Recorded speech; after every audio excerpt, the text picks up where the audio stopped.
सदन को सचेत करना चाहूंगा, ये मामला मांडू का है महोदय। मांडू के प्रभावित गांव बसंतपुर, पचड़ा, कोतरे, बालमहुआ, हुरदाग, रहवान, पचमो, इचाकडी, बरगैया, ठोठाटा, लइयो, दनिया, यहाँ एक कंपनी है। उस कंपनी का नाम है पावर मेक लिमिटेड और उसकी सहयोगी कंपनी अमर इंडिया लिमिटेड। इनके माध्यम से खनन का कार्य होना है अध्यक्ष महोदय। विगत 2-3 दिनों से लगभग 500 की संख्या में महिलाएं धरने पर बैठी हैं। यह मामला मैं सरकार को आपके माध्यम से संज्ञान में देना चाहता हूं। अगर सरकार संवेदनशील है, क्योंकि लॉ एंड ऑर्डर की बात करती है, ये सामाजिक न्याय की बात करती है, विधि कानून की बात करती है, तो भारतीय संविधान आर्टिकल 14 कानून के समय सबको बराबरी की बात करता है। एक डीएसपी घायल हुए, आपने लॉ एंड ऑर्डर को हाथ में लिया, डीआईजी आईजी ने मार्च किया, डीएसपी ने संज्ञान में लिया, डीसी घटनास्थल पर गई, लेकिन जब ग्रामीणों को पीटा जाता है, जब ग्रामीणों की जमीनों को जबरन लिया जाता है, कानून अपनी प्रतिक्रिया क्यों नहीं देता अध्यक्ष महोदय? इसलिए 25 फरवरी 2025 को जयराम महतो का ये गुस्सा, एक दर्द था। कोयला अंचल में जो काम करने वाले मजदूरों को हक नहीं मिलता है, जमीन अधिग्रहण कर लिया जाता है, लेकिन उनका जो मुआवजा, जो रोजगार है वो नहीं मिलता है, इसको लेकर एक गुस्सा देखा जा रहा था। होली के मौका है, लेकिन फिर भी यह दर्द एक बार फिर से उभर कर आया है। सदन नहीं चल रहा है, लेकिन जयराम महतो का दर्द एक पत्र के माध्यम से सामने आया है। इस पत्र में जयराम महतो ने क्या कुछ कहा है, यही जानने की कोशिश करेंगे और साथ ही साथ आपको पूरा वीडियो दिखाएंगे कि 25 फरवरी के दिन जयराम महतो ने सदन में किस तरह से कोयलांचल के मजदूर परिवारों का दर्द किस तरह से उठाया था, किस तरह से यह तुलना की थी कि जब डीएसपी वहां पर घायल होते हैं तो सरकार संज्ञान ले लेता है, लेकिन जब मजदूर परिवार जब धरना देता है, आंदोलन करता है, तो सरकार सूद नहीं लेती है।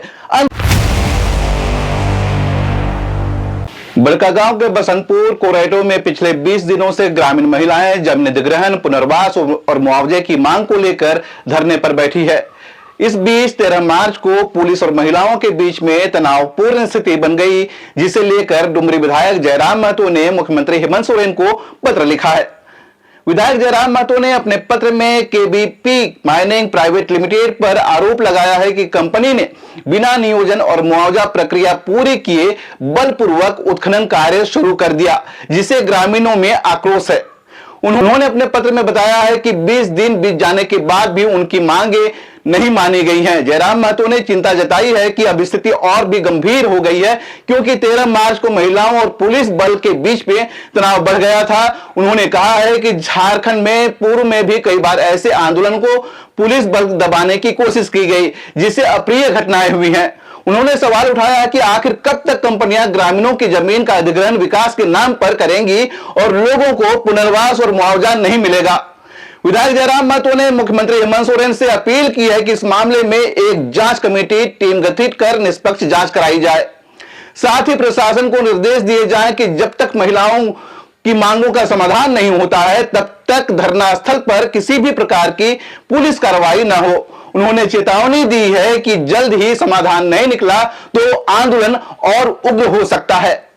25 फरवरी के दिन जयराम महतो ने सदन में क्या कुछ कहा था, किन बातों को रखा था, किस लहजे में रखा था, आइए पूरा जानते हैं। इस वीडियो में आप जरूर देखिए। धन्यवाद माननीय अध्यक्ष महोदय। आज मैं महामहिम राज्यपाल महोदय के द्वारा प्रस्तुत अभिभाषण पे हो रहे वाद विवाद पर अपनी प्रतिक्रिया देने के लिए आया हूं। महोदय, एक छोटी सी कहानी मैं बताना चाहूंगा। एक महिला थी, उसकी छोटी बच्ची जिसकी उम्र 5 वर्ष थी, वो अपनी माँ से आकर पूछती है कि माँ, छोटे भाई का मृत्यु कब होगा? तो माँ ने पूछा कि बेटी तुम ऐसा क्यों कह रही हो, अपने छोटे भाई को मरने के लिए क्यों कह रही हो? तो छोटी सी गुड़िया ने कहा कि माँ, बड़े भाई की जब मृत्यु हुई थी तो बहुत सारे लोग हमें खाना देने के लिए आए थे, हमारे घर में भोजन नहीं था, हमें कपड़े नहीं था, तो बहुत सारे लोग हमसे मिलने आए थे और हमें खाना देकर गए थे। और मैं चाहती हूँ कि छोटा भाई भी अगर मर जाएगा तो शायद बहुत सारे लोग आएंगे, हमें भोजन देंगे, हमें खाना देंगे, हमें कपड़े देंगे, क्योंकि हम 4-5 दिनों से भूखे हैं। महोदय, आज यही भाव कोयलांचल के हर एक रैयतों के घर में है कि जब भी हमारी जमीनों का अधिग्रहण होगा, जब कोई कंपनी हमारी जमीन का अधिग्रहण माइंस के लिए करेगी और जब माफियाओं के द्वारा उन पर लाठीचार्ज होगा, उनके लठेज के माध्यम से उन पर हमला होगा, तो कोयलांचल के रैयत चाहते हैं कि साथ साथ में 2-4 IAS IPS को भी चोट लगे। क्यों लगे? न विगत कुछ दिन पहले बागमारा में एक घटना घटी थी, हिलटॉप कंपनी का मामला था, डीएसपी महोदय घायल हुए थे, सरकार ने वीडियो कॉल से बात किया था, सरकार ने उस मामले को संज्ञान में लिया था, लेकिन ठीक उसके कुछ दिन बाद सिंदरी के सुरंगा में फिर एक घटना घटती है। इस बार महिलाओं को सड़क पे दौड़ा दौड़ा कर पीटा गया, उनकी साड़ियों को फाड़ा गया, उनके कान की बालियों को नोच कर छीन लिया गया, लेकिन न एफआईआर होता है न कार्रवाई होती है महोदय। इसी प्रकार से आज एक मामला संज्ञान में आया है, मैं सदन को सचेत करना चाहूंगा, ये मामला मांडू का है महोदय।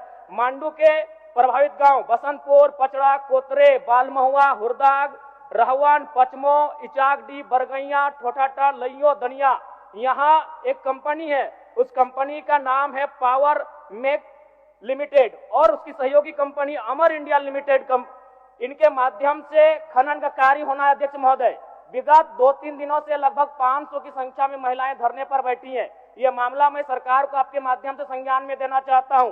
अगर सरकार संवेदनशील है, क्योंकि लॉ एंड ऑर्डर की बात करती है, ये सामाजिक न्याय की बात करती है, विधि कानून की बात करती है, तो भारतीय संविधान आर्टिकल 14 कानून के समझ सबको बराबरी की बात करता है। एक डीएसपी घायल हुए, आपने लॉ एंड ऑर्डर को हाथ में लिया, डीआईजी आईजी ने मार्च किया, डीएसपी ने संज्ञान में लिया, डीसी घटनास्थल पर गई, लेकिन जब ग्रामीणों को पीटा जाता है, जब ग्रामीणों की जमीनों को जबरन लिया जाता है, कानून अपनी प्रतिक्रिया क्यों नहीं देता अध्यक्ष महोदय? इसलिए मैं एक गंभीर मामला आपके संज्ञान में देना चाहता हूं महोदय।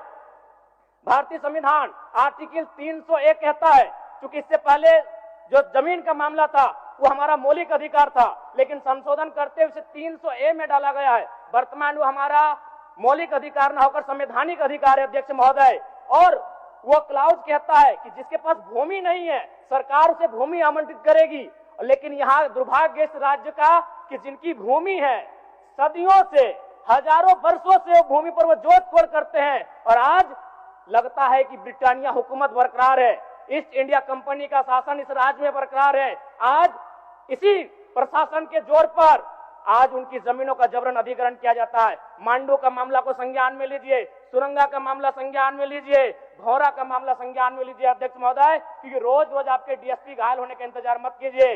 विधि के समक्ष अगर सब बराबर हैं तो रैयतों को भी जान जाती है, रैयतों को भी चोट लगता है। इस मामले को संज्ञान में लेंगे महोदय।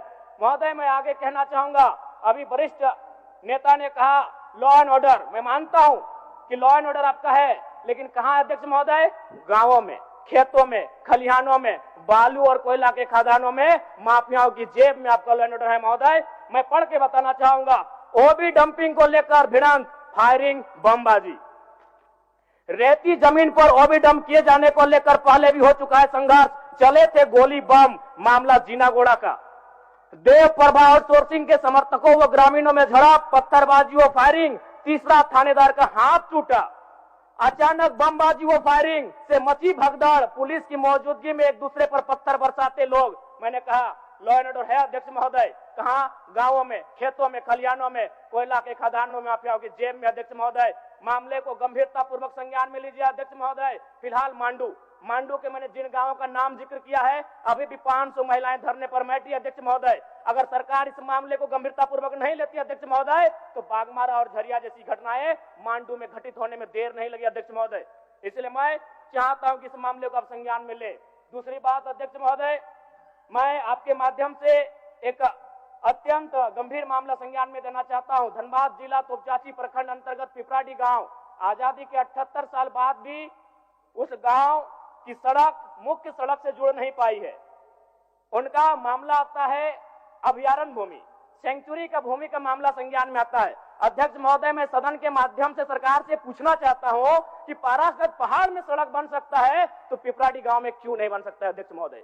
पारासनाथ पहाड़ में जिन लोगों की सड़क की जरूरत थी अध्यक्ष महोदय, क्योंकि वह धनी लोग थे, वो संपन्न लोग थे, इसलिए पारासनाथ के पहाड़ में जो कि सेंचुरी अभयारण्य है सड़क चली गई, लेकिन पिपराडी गांव सड़क नहीं जा पा रही अध्यक्ष महोदय। ये तोपचाची प्रखंड का मामला है, इसे संज्ञान में लेंगे। दूसरी बात अध्यक्ष महोदय, जो विषय मैंने कहा 300A में स्पष्ट है कि राज्य अपनी विधायकी शक्ति का उपयोग करके संपत्ति के अधिकारों को सीमित, कम या बदल कर सकता है। इसलिए आपसे आग्रह होगा, जो भी मामले भूमि संबंधित खासकर खनन क्षेत्रों से आते हैं, उसके लिए आप एक पोर्टल बनाए अध्यक्ष महोदय, एक शिकायत पत्रिका बनाए अध्यक्ष महोदय, क्योंकि मामला बहुत ही हिंसक रूप धारण कर लेता है। मैं उस क्षेत्र से आता हूं, मैं कोयलांचल के क्षेत्र से आता हूं अध्यक्ष महोदय। मैं रोज बमबारी, गोली तमाम घटनाओं को देखता हूं, सुनता हूं अध्यक्ष महोदय, और आम व्यक्ति की कहीं सुनी नहीं जाती है। इसलिए आपके माध्यम से सरकार से मेरा आग्रह होगा, ऐसे विषयों पर सरकार गंभीर रहे। अगर गंभीर नहीं रहती है तो अप्रिय और अनहोनी घटना होने में देर नहीं लगी। अध्यक्ष महोदय धन्यवाद। धन्यवाद अध्यक्ष महोदय, बहुत बहुत धन्यवाद। माननीय सदस्यगण,